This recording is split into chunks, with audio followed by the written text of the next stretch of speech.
o'zi Qur'on va sunnatdan hukm olishga kim haqli? Ba'zi bir da'volar bor. Agar masalan chuqurroq o'rganadigan bo'lsak, ba'zi odamlar da'vo qiladi. Va laqad yassarnal Qur'ana liz-zikri fahal min muddakir. Biz Qur'onni oson qilib qo'ydik. Liz-zikr.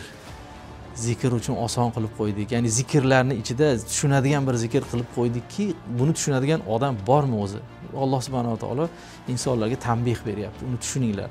Demak, Alloh taolo oson qilgan ekan. Oson degani arabchani bilsa bo'ldi yoki o'zbekcha tarjimasi bo'lsa ham ko'rib o'zi amal qilsa bo'lar ekanda deydi. Lekin boshqa bir oyat karimada Alloh subhanahu va taolo aytadi: "Fasalu ahla zikri in kuntum la ta'lamun." Agar bilmasangiz ahli zikrlardan, ilm ahlidan so'rang.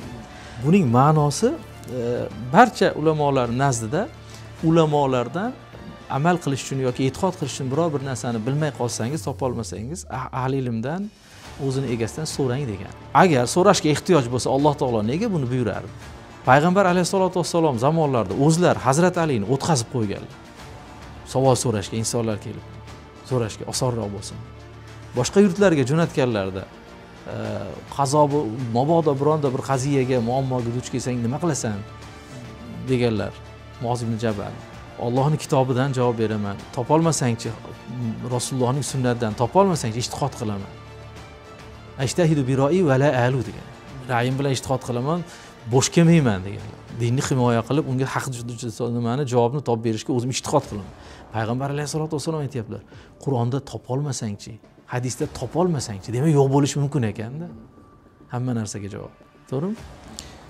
Demak, yo'q narsalar bor ekan. Demak, Qur'ondan, hadisdan to'g'ridan-to'g'ri amal qilish o'zi muhol narsa ekan. Hamma amalni qilish muhol narsa. Endi biz umumiylashtirib qanday qilib javob beramiz bu masalaga desa, Alloh subhanahu va taolo aslida Qur'onni insonlarga zikr bo'lsin uchun, Alloh taoloning vahdoniyatiga, tavhidiga chaqiradigan bir oyat qilib, mo'jiza qilib nozil qildi. Vahdoniyatga chaqiradigan eslatma qilib, ibrat qilib, da'vat qilib yubordi. Va buning asnosida shar'iy ahkomlarning asosiylarini buyurib ketdi. Masalan, hattoki namoz qanaqa farz, lekin namozni vaqtlari yo'q, necha rakatligi yo'q. Shu darajada muhim amal bo'lsa ham Alloh subhanahu va taolo bomdod 2 rakat demagan.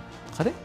Demak, bu yerdagi asosiy g'oya, asosiy maqsad insonlarni e'tiqodga, Allohning tavhidiga, yagonaligiga, bor va birligiga chaqirish. O'shaning uchun ham juda ko'p joyda asosiy qismi oldingi qavmlarning hikoyalari, Allohning diniga yurmagan, Alloh taologa shirk keltirgan, vahdoniyatini tan olmaganlarning oqibatlari, uni tan olganlarga bergan ne'matlar haqida. Shuni mana Fotiha surasidan boshlanadi bu narsalar. Demak, amal uchun albatta ko'mak kerak. Payg'ambarning ko'magi, payg'ambardan keyin ulamolarning ko'magi.